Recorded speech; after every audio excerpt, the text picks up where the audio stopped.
Hi everybody, Tim Hughes here. I'm the CEO and co-founder of DLA Ignite. With me today I've got Sabrina, and Sabrina and I are going to talk about what makes a great user experience. Before we go any further, Sabrina, I always ask this question to my guests. Where can people find you? Yeah, you best find me on LinkedIn, just Sabrina Duda, and I will pop up. Or UX, maybe. Then if you Google Sabrina Duda UX, I will pop up as well. Or you can just go to my website. It's smiling.club. And then you find everything, all additional information, email, contacts. Yeah. And some of the people that watch English or German may not be their first language. So Sabrina is Sabrina, and Duda is Duda. I always do that because people can't spell my name as either. So I think it's important that we. Anyway, really great to have you along, and really exciting. In collaboration, we've put an awful lot into this, and I know that you've done an awful lot of preparation into this. The thing is, one of the things that I often find about what is what is UX? What does it mean, and what does good UX look like? Yeah, that's the most important question, because in order to define what is good UX, we need to define what is UX. So UX is basically everything what a person feels and thinks before he's using a product, during product usage, and after product usage. And it's about the interaction with the product. And product could mean as well a service or any kind of system. So it's a very broad definition. And so we often quite see we see UX as a term as in user experience. We also see terms like CX as in customer experience being used. So what's the difference between the two, and why are they different? Actually, they sound very similar, UX and CX, and they are quite similar because they focus both on the user. They put the user and the customer into focus. But the difference is with CX, it focuses on the interaction between a company, a whole organization, and the customer, and over the whole duration of their relationship. So it can even be a lifetime experience the customer has with a certain organization. So you see the difference between UX, focus on the interaction with the product, and CX, focus on the relationship with the whole wide organization. That's the main difference, only the scope. Yeah. And I love the fact that you've actually made a connection, haven't you, between UX or user experience and money, in terms of a connection between how good a company is, or how a good company, the earnings or something. What is it that you've done? Yeah, luckily there are some numbers. When I started with usability and UX over 20 years ago, there were not so many hard numbers. So sometimes it was really difficult to convince people about the value. But there's research that shows every $1 you invest in user experience will bring back between $2 and $100. So that's quite a lot. It's a good business case. Yes. And with CX, Forrester Research, their report from 2018, so not that long ago, showed that CX leaders and CX laggards, there's a big difference in the share price and the stock price growth, and as well in the returns. The CX leaders portfolio grew over 30%, and the CX laggards grew only 3%. And the Standard & Poor's index overall was 17%. So you see it's a big difference. And the same for the total returns, over 30% total returns for CX leaders and only 5% for the laggards. And so in terms of improving user experience, what is there any research that shows that you can actually look at that and change that? Yeah, so I love the Airbnb example. It was actually what's the Airbnb example? Yeah, it was quoted in the design sprint book. And Airbnb, when they started in 2008, they had just $200 revenue per week. And then they started with doing regular customer interviews every week, customer interviews. Then with the feedback, they improved their website, and then their revenue grew and basically doubled every week. So Right. it's a success story. And I don't know if anybody else, if you're watching, if you haven't, there's a book called Sprint by Jake Knapp, because I assume that's a silent K. It's a great book in terms of agile creating user experience. It's a fantastic book about, because most people get involved in creating things and thinking about it for a long time, but the sprint methodology is a way of creating things, modeling things very, very quickly. Thanks for mentioning. I love this book, and I worked once for half a year in weekly design sprints, and we explored the whole user journey and the whole product, every aspect of the future product. So it's a fantastic book. I've read it, and it's life changing in so much. It's a classic where you read it and you go, yeah, isn't this really simple? But actually, it's simple and easy are two different things. And I love the fact that one of the things that they recommend was that you mock, for example, mocking up screens. Actually, you can do it on an iPhone. You don't need to actually code stuff. You can actually build things really quickly. So, it's a great book. So what's your view about what is customer experience? Yeah, this was the initial question. What is good UX? And of course, then as well, what is good customer experience? I quite like the honeycomb model because it's from Peter Mobile, and it focuses on the value. So it says good UX means the user finds the product valuable, and that's the core of the whole concept. And of course, the product has to be as well useful, desirable, usable, accessible, findable, and credible. But the value is the most important thing. And what methods do you use in terms of defining what good UX and CX is? I mean, how do you know what is a good user experience? There's many aspects, but I quite like Peter Ramsey conducted it in May 2020. Yeah, it was basically an experiment he did with himself. He opened an account with 12 different banks, so lots of challenger banks, fintech banks, and as well traditional banks. And what he found out with Revolut, it took him 24 clicks to open an account. With First Direct, 120 clicks, so 5 as many. Yeah.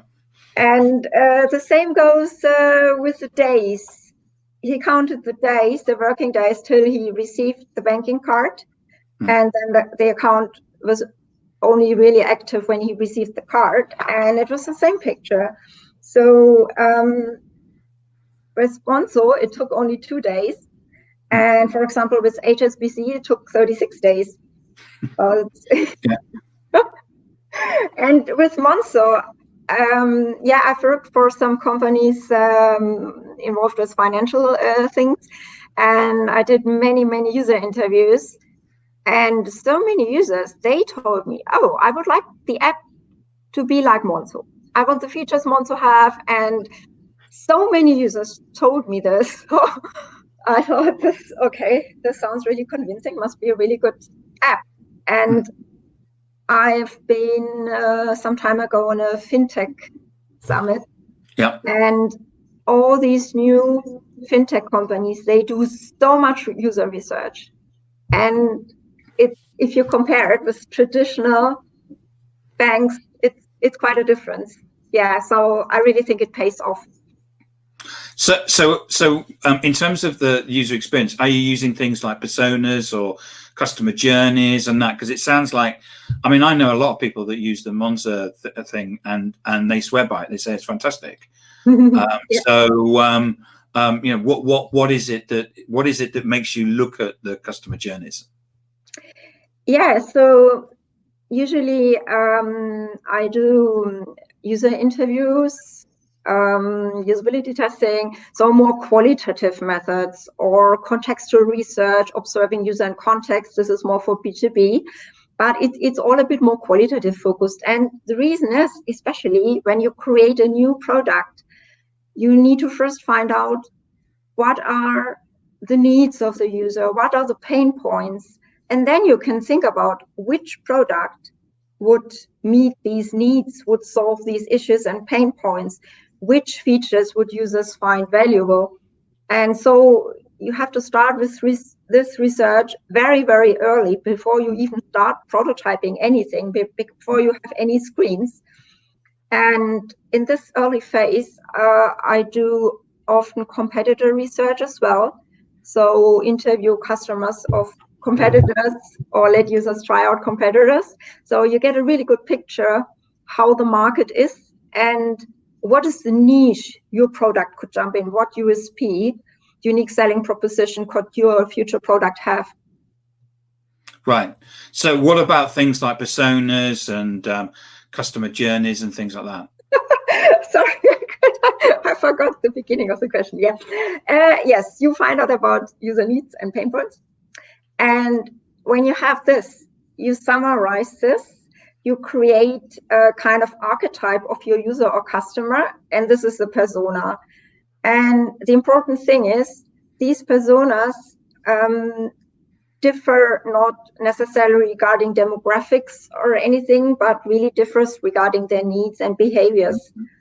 And when you have these personas, you, for the development team, the focus is put on your customer, and you can give them nice names and nice pictures. And when the developer thinks about a new feature, oh, what would Anna say about this? Would she use it? And we know a bit about her background and life and preferences and behavior. So it makes it much easier to develop user focused with persona. So buying persona, things like demographics, quantitative data, segmentation data. I mean, you know, things like are used in marketing, but I think you're doing it differently than they do in marketing, aren't you? Exactly, that's a very good point. So with UX, so Alan Cooper developed the concept of personas already in the 1980s to help developers empathize with their users. And this was the main purpose, developing empathy for the user. And he said, you should not develop for the average user. When you develop for everyone, it's basically for no one. You will delight no one. And with buyer personas used in marketing, it's the complete opposite. They use segmentation data, demographics, and even in the personas themselves, they put averages, average salaries, possible job titles. And the purpose is not to emphasize, but just to, for the purpose of marketing, for their marketing strategy. Yeah. And so what about customer journeys? How do you take customer journeys into account? Yeah, this is related to personas, because you have a product, but different user groups, different personas use this product in a very different way. So especially in B2B, you can have very different use cases. And in B2B, it's very important to look at what specific use case the user has. And in some products, you have, let's say, one happy path, but then many other different paths. And so you have to see the persona together with the tasks and goals this person has with the journey. And you have to design the journey specifically for the persona. Right. And so we've got to the point now where we know that there's a business case for good user experience. We know, and we've worked out our personas and our customer journeys. How is it that we now go about creating new products and services using great user experience best practice? Yeah, when you create new services or products, you start with the discovery phase. And I've been very lucky, and in some of my past jobs, we created a new product from scratch. And that's when you do not UX research, but more user research, because there is no product where you have a UX, yeah. so no user experience, just you explore the different user groups. So in service design, you can have up to 10 different user groups. So that can be quite complex. So you have to find out what they need and want. And then you can think about what product to develop with what. Do you have any examples on things that you've worked on? Yes, I worked on an online doctor application, and I first started with competitor research. So I interviewed some users of other online doctor applications in different countries. So even Swedish users, right? And with remote research, this is all possible. So, and then we started creating a prototype in Marvel. So that's a quite easy prototyping tool. And the whole team worked on this prototype, but we never intended to actually build this prototype. Right. And we created each week a new prototype. The purpose was just to get feedback about the users, what they like. And it was all different parts of the patient journey. For example, sick note, when they have a common cold, looking up symptoms, looking up, whatever. So, and we did this every week with the prototype, and every week user research to explore the needs. So what about, when you've actually done that, what creative methods are there in terms of helping with actually putting that research together and understanding that research? Because you must have some tools and techniques to do that. There are some interesting creative techniques. And actually with the online doctor application, I used one of these techniques in the user interviews. I asked them, imagine this application you see now is in a newspaper article. What headline would you think this could have? And they came up with very, very creative things. And the interviews were in German, so I cannot literally translate it, but it was extremely creative. And it was something like that, skip the queue. And it shows you what features of the product have the most value, what's the biggest benefit. And of course, with an online doctor, you don't have a queue in the waiting room.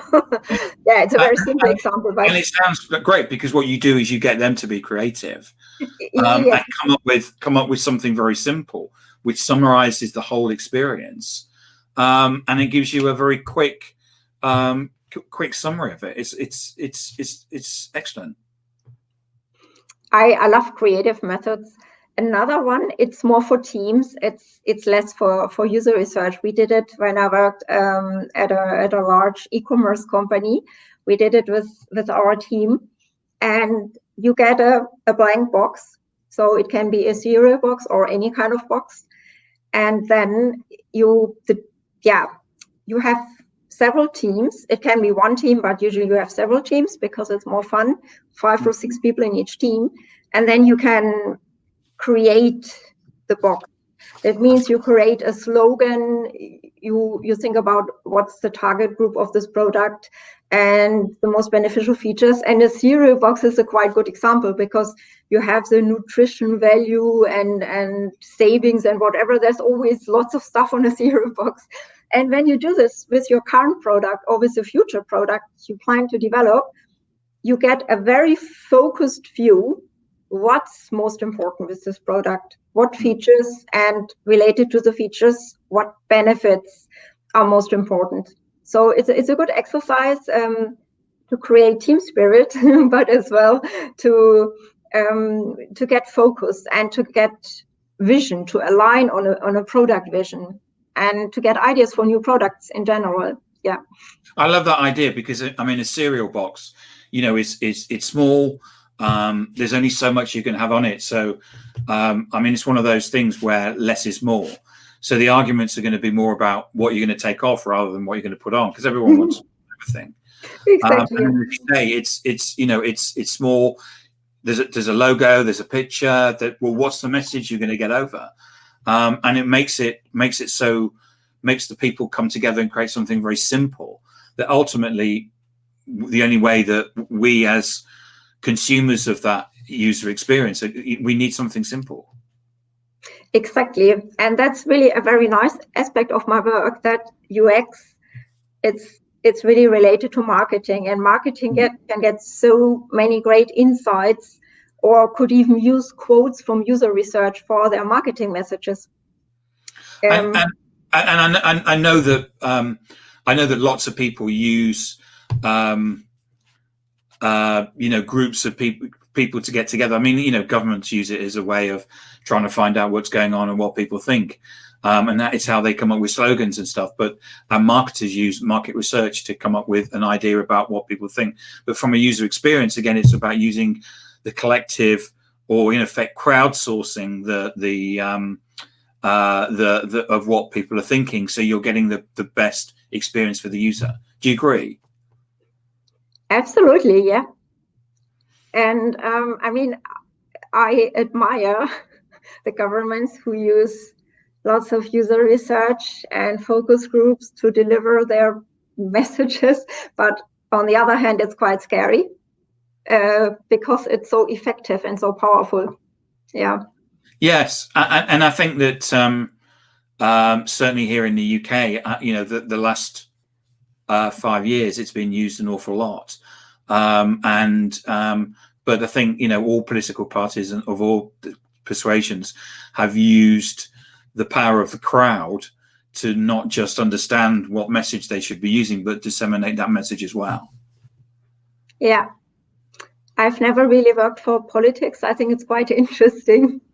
And but I'm glad that I have a job where I can focus on giving users values, improving people's life, because bad UX, when you struggle with complicated forms or with dead-end user journeys or wherever, it can be such a pain. And so I think I'm at least doing a little bit good for some, hopefully.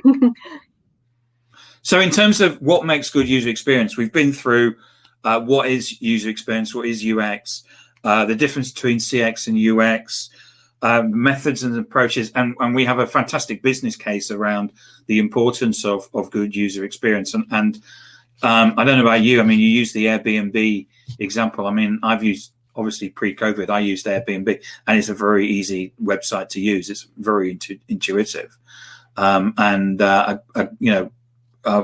extremely great experience, probably because it's simple. We then looked at the personas, customer journeys, two different methods of helping to create new products. So anything that you want to sum up or basically give any further insights in terms of what makes good user experience? Actually, I have something to add regarding Airbnb. Some time ago, they hosted a really big and probably very expensive event in London, and they invited several people, so me as well. And I spoke with several product managers from them, and they said they are doing this big event for the only purpose to get to know their European customers. So it's impressive. They are in California, and they came, the whole team flew over here to get to know us. Fantastic. Yeah. And did they stay in hotels or did they stay in Airbnbs? They stay in Airbnbs. Yeah. They would do, yeah. Yeah. Anything to add? Yeah. The thing is, I'm doing this for over 20 years, and sometimes I cannot believe how difficult it is to convince people of the value. I still have to explain people, why do I need a budget for recruiting users, for conducting user research? Why do we need UX tools? And yeah, it's a long journey. And the thing is, user research, it is always effort. You have to invest. And listening to people, so especially qualitative interviews, when you are listening for 1 hour to one user and have to summarize all the insights, it's already a lot. And so listening takes effort, yeah, but the results are great.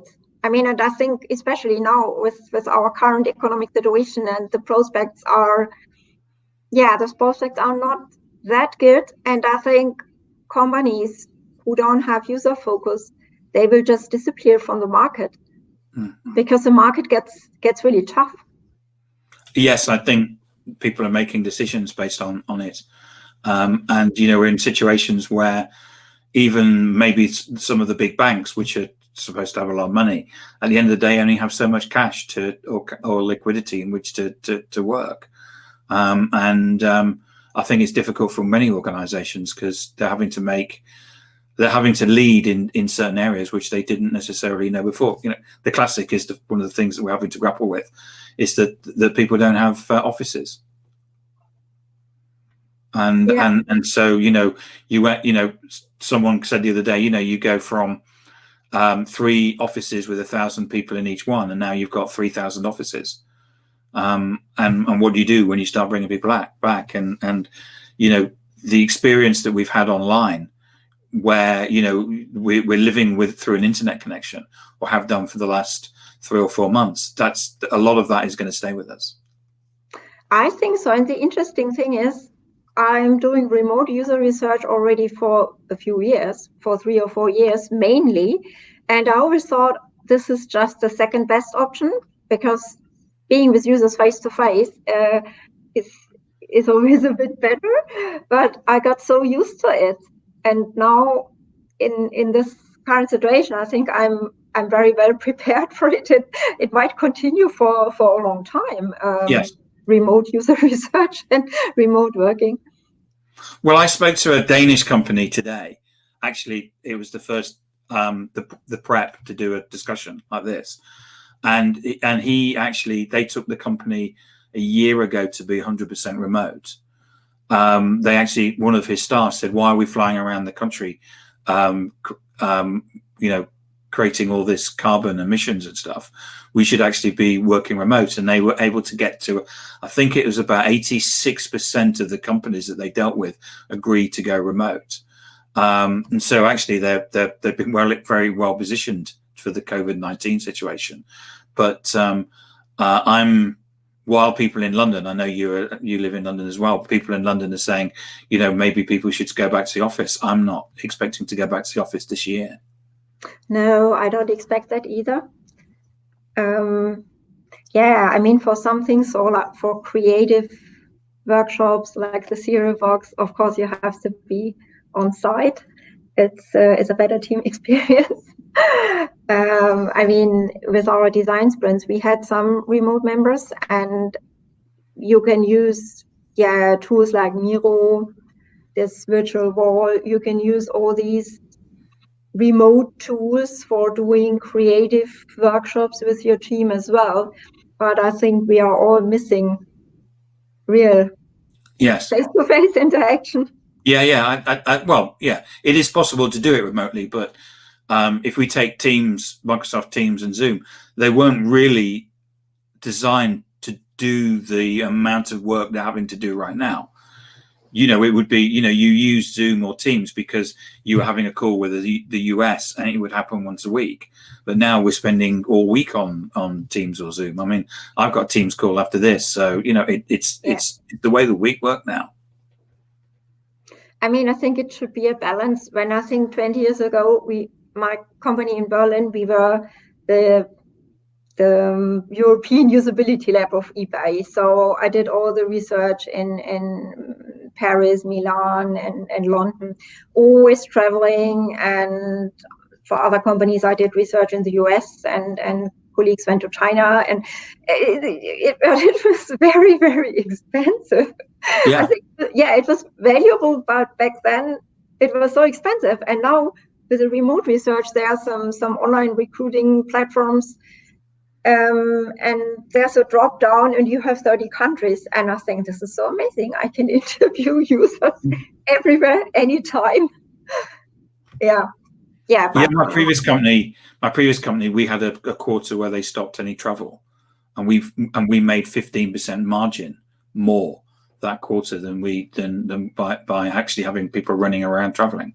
So you can run the business by not travel. but it's anyway. Sabrina, this has been fantastic. I love the way that you've put this together and created a great structure. It's been great talking to you, and it's so obvious that you know so much about this subject. If people want to get hold of you, where can they get hold of you? Find me on LinkedIn. So just Sabrina Duda, then you will find me, or go to my website. It's www.smiling.club, and then you'll find everything about me, all information. Fantastic. And you are pretty social. Like you know, when I contacted you first time around, I think you responded within a couple of hours on that. So certainly contact Sabrina on LinkedIn. Sabrina, again, thank you so much for today. It's been fantastic. I've really enjoyed it. And I always say this to people because I always learn something, and it's just been great because we have a prep call, and then I had to go away and do a load of reading, which I really love doing. So I need to come on. I'll never have the same amount of experience and knowledge as you do, but I need to basically get on and say, well, what does this mean, and what does this mean? So it's been fantastic, and I've really enjoyed it, and I hope people enjoy it as well. Thank you so much. Thank you so much. Thanks for the invite. It was great. You're welcome. Thanks, Sabrina. Have a good day. Bye.